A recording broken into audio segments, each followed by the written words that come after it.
Hi, this time I want to show you how Linked Data Hub can be used as a platform for fair data dataspaces, and also how we can use it, use its user interface and some AI assisted features to implement fair data workflows.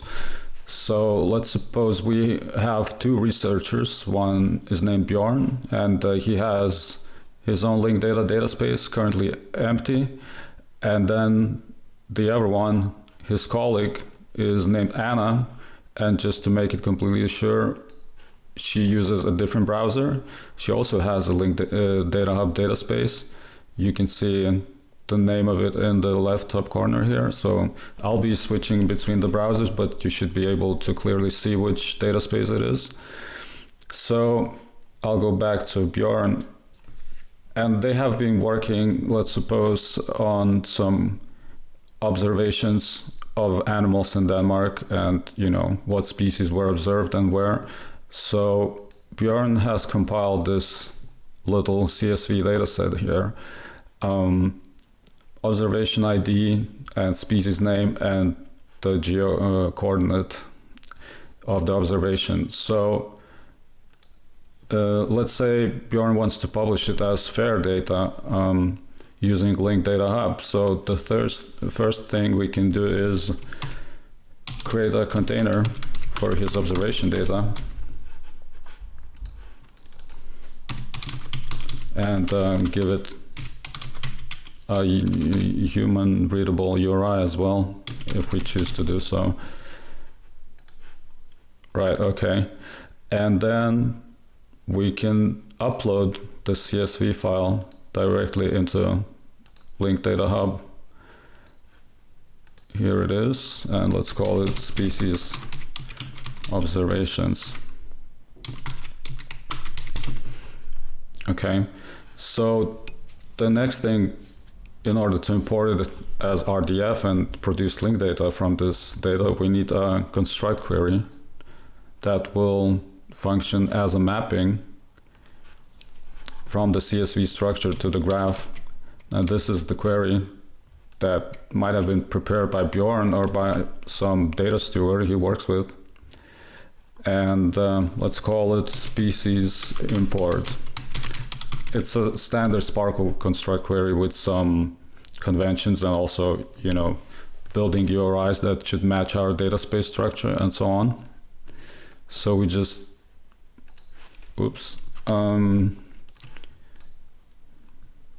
we just try again to create the query.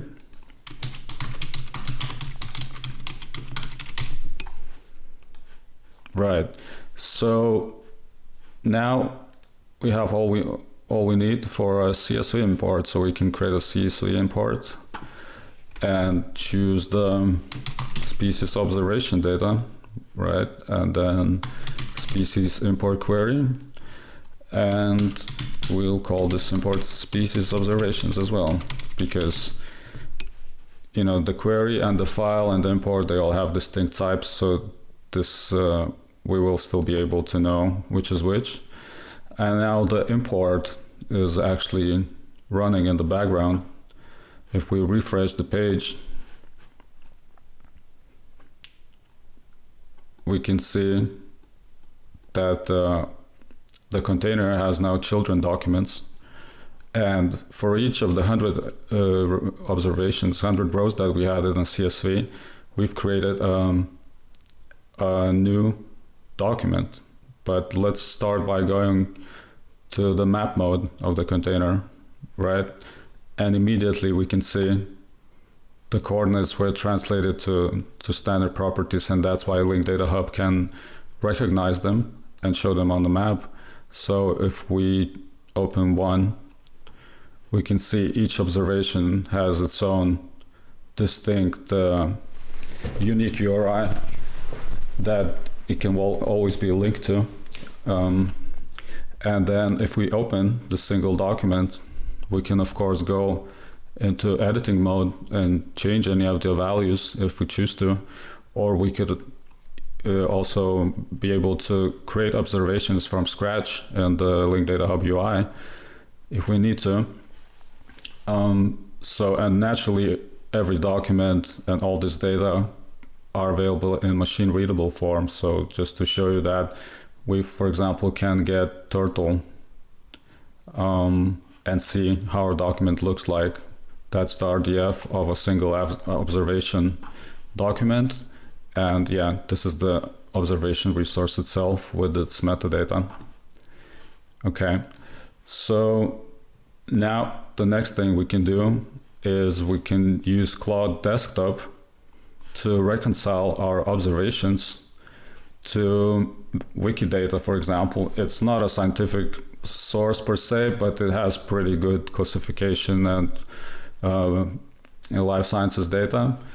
So before we go to Claude, we need to have a prompt for it with instructions for the workflow, and I have prepared one here. It basically says Bjorn's dataspace is available at such address, and then observations can be found in this container, and then the update endpoint is that, and it basically instructs to find all species in our data and then via federated SPARQL query reconcile them against Wikidata, meaning finding Wikidata URIs of those entities of the species, and then also add triples to the data space linking our observations explicitly to those URIs.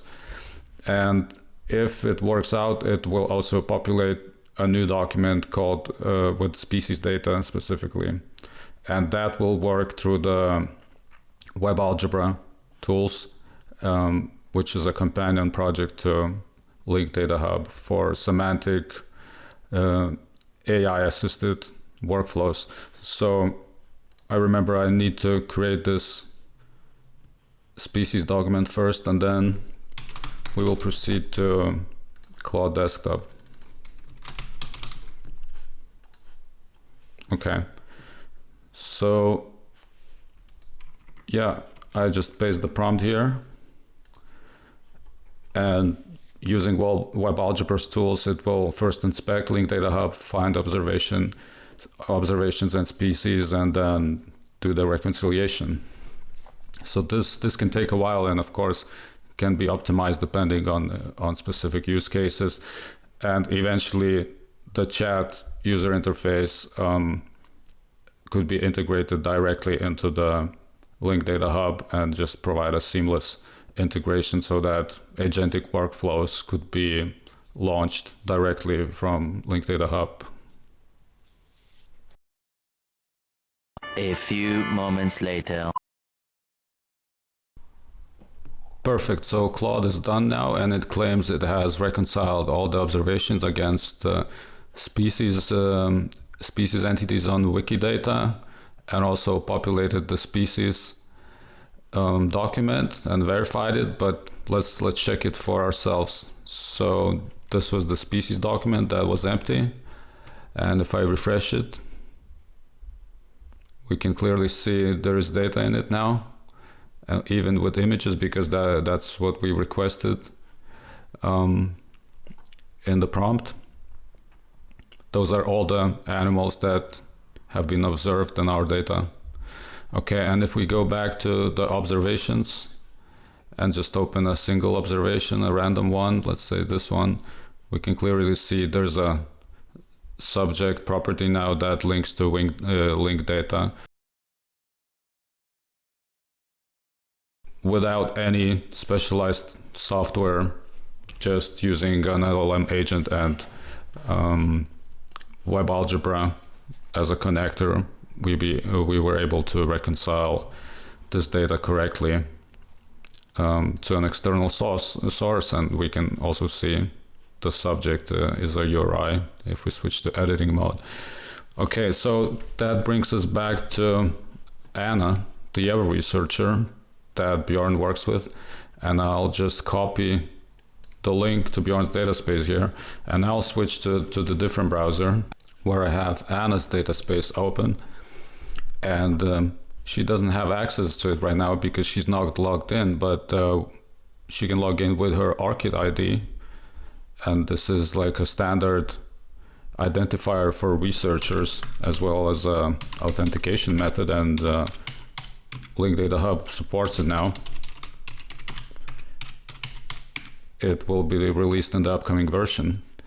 So she can log in to her own data space, and just like Bjorn did, can create documents and content here. But in this case, she can try opening Bjorn's data space, and she doesn't have access to it. But then she can request access. She can request access to a specific document, but if they want to collaborate, she probably wants to request full access to all types of documents. And yeah, so she requested access, and then Bjorn can go to the administrative part of his data space, because he is the owner of this data space. And here he can see the access requests by Anna. So let's just open them one by one for each of the document types that she requested, and let's just approve them, allow them. Okay, and yeah, we don't need those documents anymore. And then let's go back to Anna's browser, and if we refresh the page, we can clearly see she has access to Bjorn's data, even though if it's a remote, logically remote data space and distinct from Anna's, she can get access and browse the data. But she can even do more than that. She can start creating content, for example, about the observations. So in this content mode, she can create a new piece of XHTML content, and I've prepared some just in case.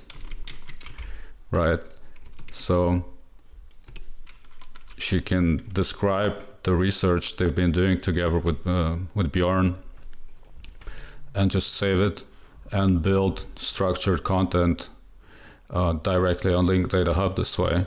And maybe she wants to switch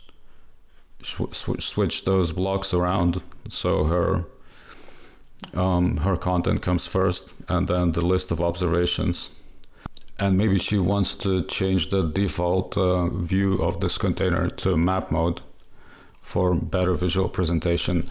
And there are many more things she could add or configure or customize. For example, the Sparkle query behind this container that would allow customized faceted search on the left here, which works in combination with the parallax navigation on the right and allows jumping from one result set to another. But that's a topic for a different video.